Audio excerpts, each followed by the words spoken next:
Welcome back to our YouTube channel. So ಇವತ್ತೇನು ಮಾಡ್ತಾ ಇದೀವಮ್ಮ? Tomato ಗೊಜ್ಜು ಮಾಡ್ತಾ ಇದೀವಿ. ಅದಕ್ಕೆ ಬೇಕಾಗಿರೋ ಪದಾರ್ಥಗಳು: ಒಂದು 5-6 ಟೊಮೊಟೊ ಹಣ್ಣು, 2 ಈರುಳ್ಳಿ, 2 ಹಸಿಮೆಣಸಿನಕಾಯಿ, ಸ್ವಲ್ಪ ಕೊತ್ತಂಬರಿ ಸೊಪ್ಪು, 4-5 ಎಸಳು ಬೆಳ್ಳುಳ್ಳಿ, ಸ್ವಲ್ಪ ಕರಿಬೇವಿನ ಸೊಪ್ಪು, ಒಂದು 2 ಸ್ಪೂನ್ ಕಡಲೆಬೇಳೆ, 1 ಸ್ಪೂನ್ ಸಾಸಿವೆ, ಒಂಚೂರು ಅರಿಶಿನ ಪುಡಿ, ಒಂದು 2 ಟೇಬಲ್ ಸ್ಪೂನ್ ಸಾಂಬಾರ್ ಪೌಡರ್, ರುಚಿಗೆ ತಕ್ಕಷ್ಟು ಉಪ್ಪು. ಈಗ ಸ್ಟವ್ ಆನ್ ಇಟ್ಕೊಳ್ಳೋಣ. ಪಾನ್ ಇಟ್ಕೊಳ್ಳೋಣ. 2 ಟೇಬಲ್ ಸ್ಪೂನ್ ಅಷ್ಟು ಎಣ್ಣೆ ಹಾಕೊಳ್ಳೋಣ. ಎಣ್ಣೆ ಕಾಯುತ್ತೆ, ಸಾಸಿವೆ ಹಾಕೊಳ್ಳೋಣ. ಸಾಸಿವೆ ಸಿಡ್ಲಿ.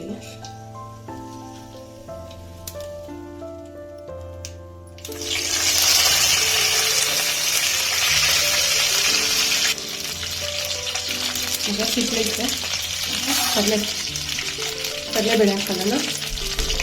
ಮತ್ತು ಒಂದು ಸ್ವಲ್ಪ ಫ್ರೈ ಮಾಡ್ಕೊಳ್ಳೋಣ. ಒಂದು ಸ್ವಲ್ಪ ಕೆಂಪಿಗೆ ಫ್ರೈ ಆಗಬೇಕು ಕಡಲೆಬೇಳೆ, ಇಲ್ಲ ಅಂದರೆ ತಿನ್ನುವಾಗ ಹಸಿ ಸಿಗುತ್ತೆ. ನೋಡಿ ಎಷ್ಟು ಫ್ರೈ ಆದರೆ ಸಾಕು. ಇದಕ್ಕೆ ಇವಾಗ ಬೆಳ್ಳುಳ್ಳಿ ಹಾಕೊಳ್ಳೋಣ. ಇದಕ್ಕೆ ಹಸಿಮೆಣಸಿನ್ಕಾಯಿ ಸ್ವಲ್ಪ ಫ್ರೈ ಮಾಡ್ಕೊಳ್ಳೋಣ. ಬೆಳ್ಳುಳ್ಳಿ ಜಜ್ಜಿಬಿಟ್ಟು ಹಾಕ್ಕೋಬೇಕು, ಇಲ್ಲಾಂದರೆ ಎಣ್ಣೆ ಒಳಗಡೆ ಸಿಗುತ್ತೆ.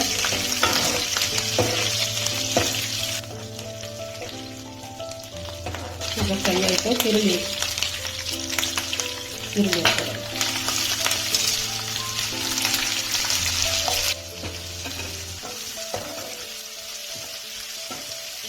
ಇದು ಸ್ವಲ್ಪ ಹಸಿ ವಾಸನೆ ಹೋಗ್ಬೇಕಂತ ಸ್ವಲ್ಪ ಫ್ರೈ ಮಾಡ್ಕೊಳ್ಳೋಣ. ಈಗ ಆನಿಯನ್ ಫ್ರೈ ಆಗೈತೆ.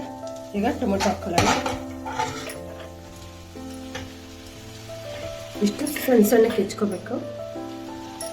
ಇವಾಗ ಫುಲ್ ಮಿಕ್ಸ್ ಮಾಡಿಕೊಂಡು ಫ್ರೈ ಮಾಡಕ್ಕೆ ಬಿಡೋಣ. ಈಗ ಸ್ಟವ್ ಫ್ಲೇಮ್ ಜಾಸ್ತಿ ಇಟ್ಕೊಂಡು ಫ್ರೈ ಮಾಡ್ಕೊಳ್ಳೋಣ. ಅದು ಸ್ವಲ್ಪ ಚೆನ್ನಾಗಿ ಬೇಯಬೇಕು. ಈಗ ಇದಕ್ಕೆ ಸ್ವಲ್ಪ ಅರಿಶಿನ ಪುಡಿ, ಒಂದು ಸ್ವಲ್ಪ ಉಪ್ಪು ಹಾಕೊಂಡಿರೋಣ. ಅರಿಶಿನ ಪುಡಿ ಮತ್ತು ಉಪ್ಪು ಹಾಕೊಳ್ಳೋದ್ರಿಂದ ಸ್ವಲ್ಪ ಚೆನ್ನಾಗಿ ಸಾಫ್ಟಾಗಿ ಬೇಯುತ್ತೆ. ಅದಕ್ಕೆ ಸ್ವಲ್ಪ ಹಾಕೊಂಡಿದ್ದೀನಿ. ಮತ್ತು ಆಮೇಲೆ ರುಚಿಗೆ ತಕ್ಕಷ್ಟು ಹಾಕೊಳ್ಳಿ. ಮಿಕ್ಸ್ ಮಾಡಿಬಿಟ್ಟು ಯೂಸ್ ಮಾಡೋಣ. ಈಗ ನೋಡಿ ಒಂದು 10 ನಿಮಿಷ ಬೇಯಕ್ಕೆ ಬಿಟ್ಟಿದೆ. ಇದನ್ನು ಸಾಲ್ಟಲ್ಲೇ ಥರ ಸ್ಮಾಶ್ ಮಾಡ್ಕೊಳ್ಳೋಣ. ನೋಡಿ ಈ ಥರ ಚೆನ್ನಾಗಿ ಸ್ಮಾಶ್ ಮಾಡ್ಕೊಳ್ಳೋಣ. ಇದನ್ನೆಲ್ಲ ಟೊಮೊಟೊ ಎಲ್ಲ ನುಣ್ಣಕ್ಕೆ ಹಾಕಬೇಕು. ಒಂದು 2 ಸ್ಪೂನು ಸಾಂಬಾರ್ ಪುಡಿ ಹಾಕೊಳ್ಳೋಣ. ಇದನ್ನು ಸ್ವಲ್ಪ ಚೆನ್ನಾಗಿ ಮಿಕ್ಸ್ ಮಾಡೋಣ.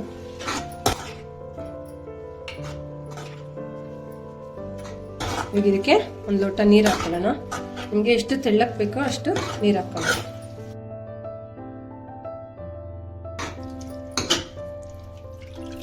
ಈಗ 1 ಗ್ಲಾಸ್ ನೀರು ಹಾಕೊಂಡಿದ್ದೀನಿ. ಈಗ ರುಚಿಗೆ ತಕ್ಕಷ್ಟು ಆಗಲಿ ಸ್ವಲ್ಪ ಉಪ್ಪು ಹಾಕಿದ್ದೀವಿ. ಈಗ ಸ್ವಲ್ಪ ಹಾಕೊಳ್ಳೋಣ. ಇಷ್ಟು ಇದನ್ನು ಚೆನ್ನಾಗಿ ಮಿಕ್ಸ್ ಮಾಡೋಣ. ಮಿಕ್ಸ್ ಮಾಡಿ ಇಷ್ಟು ಕ್ಲೋಸ್ ಮಾಡೋಣ ಒಂದು 5 ನಿಮಿಷ. ನೋಡಿ ಇದು ಚೆನ್ನಾಗಿ ಬೆಂದಿದೆ.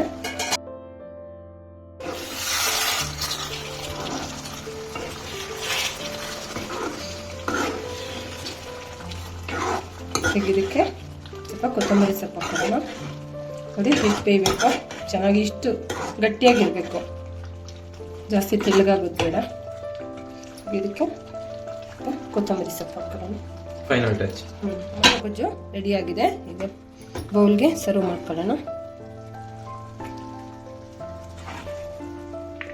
ಈಗ ಟೊಮೊಟೊ ಗೊಜ್ಜು ರೆಡಿಯಾಗಿದೆ.